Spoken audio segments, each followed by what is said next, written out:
6:11 యెహోవా మందసము 3 నెలలు గిత్తీయుడగు ఒబేదేదోము ఇంటిలో ఉండగా యెహోవా ఒబేదేదోమును అతని ఇంటి వారందరినీ ఆశీర్వదించును. దేవుని మందసం ఉండడం వల్ల యెహోవా ఒబేదేదోము ఇంటి వారిని అతను కలిగిన దాన్ని అంతటిని ఆశీర్వదించున్నాడు సంగతి దావీదుకు వినబడగా దావీదు పోయి దేవుని మందసమును ఒబేదేదోము ఇంటి నుండి దావీదు పురమునకు ఉత్సవముతో తీసుకొని వచ్చాను. హల్లెలూయా. యెహోవా మందసము అనగా అర్థం ఏంటంటే దేవుని యొక్క సన్నిధి. పిల్లరా, దేవుని సన్నిధి ఎక్కడ ఉందండి? గిత్తీయుడకు ఒబేదేదోము ఇంటిలో ఉంది. ఆ మందసములో ఏముంటాయి చెప్పండి? దేవుని మందసమే దేవుని సన్నిధిగా వారు ఇశ్రాయేలీయులు భావించేవారు. అందులో ఒక 3 వస్తువులు ఉంటాయి విలువైనటువంటివి. ఏముంటాయి చెప్పండి ఎవరైనా? ఆహారం చిదిరించు కర్ర. ఒకటి ఆహారం చిదిరించు కర్ర. ఆహారం చిగురించే కర్ర. చెప్పండి. రెండోది మన్నా పాత్ర. ఏ పాత్ర? మన్నా పాత్ర అంటే అన్న క్యాంటీన్లో పెడతారు కదా, 5 రూపాయల భోజనం అన్న క్యాంటీన్లో పెడుతున్నారు. మీటింగ్లు పెట్టినప్పుడు ప్రజలెవరు కూడా ఆకలితో వెళ్ళకూడదని ఏం చేసేవారంటే వారి ఆకలిని తీర్చేవారు. ఒకనొక సమయంలో వారి దగ్గర కూడా, శిష్యుల దగ్గర, ప్రభు దగ్గర కూడా ఆహారం సరిపడే ఆ డబ్బు కొనడానికి రొట్టెలు కొనేంత డబ్బు లేనప్పుడు ఒక చిన్న బిడ్డ 5 రొట్టెలు 2 చిన్న చేపలను ప్రభు దగ్గరికి తీసుకొచ్చి ఇచ్చినప్పుడు వాటిని పట్టుకొని ప్రభు చేతుల్లో పెట్టి తండ్రి అయినటువంటి ఆ దేవుడిని స్తుతించి వాటిని ఆశీర్వదించినప్పుడు గంపలు నింపబడి సుమారుగా స్త్రీలు కాకుండా పురుషులు 5,000 మంది తిన్నారు. స్త్రీలు ఎంతమంది ఉంటారో, పిల్లలు ఎంతమంది ఉంటారో, పెద్దలు అంటారు, చరిత్రకారులు అంటారు, సుమారు 20,000 మంది ఉంటారు అక్కడ కూర్చొని. 5,000 మంది పురుషులు మాత్రమే లెక్క పెట్టారు. మరి బాలులో, యవనస్తులో, వీళ్ళందరూ పరిస్థితి, స్త్రీలో, ఆడపిల్లలో ఎంతమంది తిని ఉంటారమ్మా? ఎంతమందితో తిని ఉంటారు. దేవుడు ఆయన ఆకలితో పంపించలేదు కానీ ఆయన వాక్యాహారం పెట్టాడు. అలాగే శరీరాహారం కూడా. ఆయన ఆత్మీయ అవసరాలే కాదు దేవుడు తీర్చేవాడు, మన శరీర అవసరాలు కూడా దేవుడు తీరుస్తాడు. ఏ అవసరాలు తీరుస్తాడమ్మా? మన ఆత్మకు సంబంధించిన అవసరతే కాదు కానీ మన శరీరానికి కావాల్సిన ఆహారాన్ని కూడా ఆనాడు ప్రజలకు అందించాడు ప్రభు.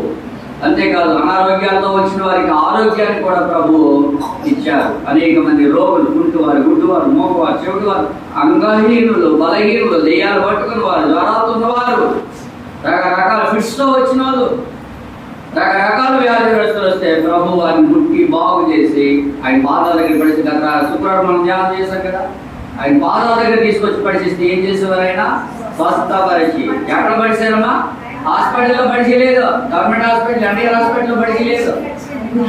యేసయ్య పాదాల దగ్గర తీసుకొచ్చి ప్రభు పాదాల దగ్గర వేస్తే ప్రభు వారిని స్వస్థపరిచేవారు. హల్లెలూయా. దేవునికి స్తోత్రం. దేవుని యొక్క వాక్యాన్ని మనం విన్నాం. దేవుని యొక్క సన్నిధంట ఈ మందసంలో ఎన్నో ఏమున్నాయని చెప్పుకున్నాము. ఒకటి ఆహారం చిగురించే కర్ర, రెండోది మన్నా పాత్ర. ఆహారం చిగురించే కర్ర గురించి మీకు తెలుసా? ఆహారం చిగురించే కర్ర గురించి మీకు తెలుసా? ఏంటి చెప్పండి అసలు ఆహారం చిగురించే కర్ర గురించి? ఎందుకు ఏంటి ఆహారం చిగురించే కర్ర? ఏంటి? ఒక 12 మందిని, అమ్మా వినండి, గోత్రంలో, ఇశ్రాయేలు గోత్రాల్లో 12 గోత్రాల్లో ఉన్నటువంటి పెద్దలు 12 మందిని పిలిపించి ఒక్కొక్క గోత్రంలో కర్ర తీసుకురండి. ఎండిపోయిన కర్రలు, మళ్ళీ పచ్చి కర్రలు కాదమ్మో. ఏ కర్రమ్మా? పచ్చి కర్రలు కాదు, ఎండిపోయిన కర్రలు తీసుకురమ్మంటే ఏ కర్రలు అవి? బాదం కర్రలు, బాదం చెట్టు. ఏ కర్రమ్మా? బాదం. ఎండిపోయిన కర్రలు తీసుకొచ్చి మందసం దగ్గర పెడితే మరుసటి రోజుకి ఏమైందంట? లేవీయుడైనటువంటి అహరోను యొక్క లేవి గోత్రంలో ఉన్నటువంటి అహరోను యొక్క కర్ర ఎండిపోయిన ఆ కర్ర చిగుర్చి ఆకులు వచ్చి బాదం కాయలు వచ్చాయి. ఏమొచ్చాయమ్మా అంటే దేవునికి అసాధ్యమైనది ఏది కూడా ఎండిపోయిన మన బ్రతుకులను, అసలు నేను ఈరోజు ఎండిపోయిన ఎముకల గురించి మాట్లాడాలి. ఎండిపోయిన ఎముకల గురించి మాట్లాడాలి. ప్రభు చిత్తం అయితే మరొకసారి చెప్పుకున్నాను. ఎందుకు మళ్ళీ ఎముకల్లోకి వెళ్తే మళ్ళీ బయటికి రావు. ఆ ఎముకల్లోకి పోతే ఇక్కడే ఉన్నాం. ఎండిపోయినటువంటి ఆహారం కర్ర చిగుర్చింది. అప్పుడు దేవుడు అన్నాడు, నాకు సేవ చేయడానికి ఇదిగో ఈ అహరోను వంశస్థుల్ని, వారి సంతానాన్ని నేను ఏర్పాటు చేసుకున్నాను. వారు నిత్యము నాకు దేవుని సేవకులుగా నా సన్నిధిలో యాజకులుగా వారు ఉంటారు అని దేవుడు చెప్పాడు. అది ఎందువరకు అంటే 12 గోత్రాలను పిలిచాడు. దేవుడు తనకు సేవ చేయడానికి ఏర్పాటు చేసుకోవడానికి ఆ పరీక్ష పెట్టాడు దేవుడు. ఆ పరీక్షలో ఎవరికి వచ్చిందండి? ఒకసారంట దొంగలు దొరికిపోయాడు. రాజుగారు దొంగలకి కొన్ని కర్రలు ఇచ్చాడంట. ఆ రాజుగారు అన్నాడంట, ఇదిగో మీరు ఎవరైతే దొంగతనం చేశారో వాడి కర్ర కొంచెం పెద్దది పెరుగుతుంది అన్నాడంట. ఏమన్నాడమ్మా? కొంచెం కర్ర పెద్దది పెరుగుతుంది అన్నాడంట. ఈ దొంగతనం చేసేవాడు ఏం చేశాడంటే, నాకు పెరగక ముందే కొంచెం విరిచేద్దాం అనుకున్నాడు. ఏం చేశాడు? ఆ కర్ర విరిచేశాడు. విరిచేస్తే ఇప్పుడు దొంగ దొరికిపోయాడు. అందరినీ పిలిచాడు, కర్రని తీసుకురమ్మంటే ఈ కర్ర ఏమైంది? విరిపిస్తుంది, పొట్టిగా ఉంది. ఇప్పుడు అసలు దొంగ ఎవరు? అసలు ఎక్కడ కర్ర పెరుగుతాయా? ఏమా కర్రలు పెరుగుతాయి, మొక్క పెరుగుతుంది కానీ కర్ర పెరుగుతుందా? రాజుగారి యొక్క ఆలోచన చూసారా? ఆ దొంగ ఎవరో బయట పెట్టాలనే ఆలోచన ఫలించిందా లేదా? దొంగ దొరికిపోయాడా లేదా? అంతే, దొంగ దొరికిపోయాడు. ఏం చేయలేకపోయాడు. సరే, ఒకటి మందసములో అహరోను చిగురించే కర్ర. రెండోది మన్నా పాత్ర. మన్నా పాత్ర ఏంటి చెప్పండి? మీకు ఎన్నిసార్లు చెప్పినా ఇంకా అర్థం కాదు. మన్నా పాత్ర దేనికి వాడారు? మన్నా పాత్ర. ఆ మన్నా అంటే ఏంటి అసలు?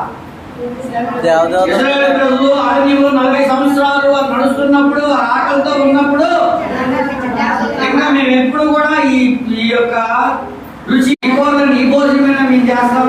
ఏమో ఎగ్జామ్ రాయడానికి వెళ్ళారా మీరిద్దరు?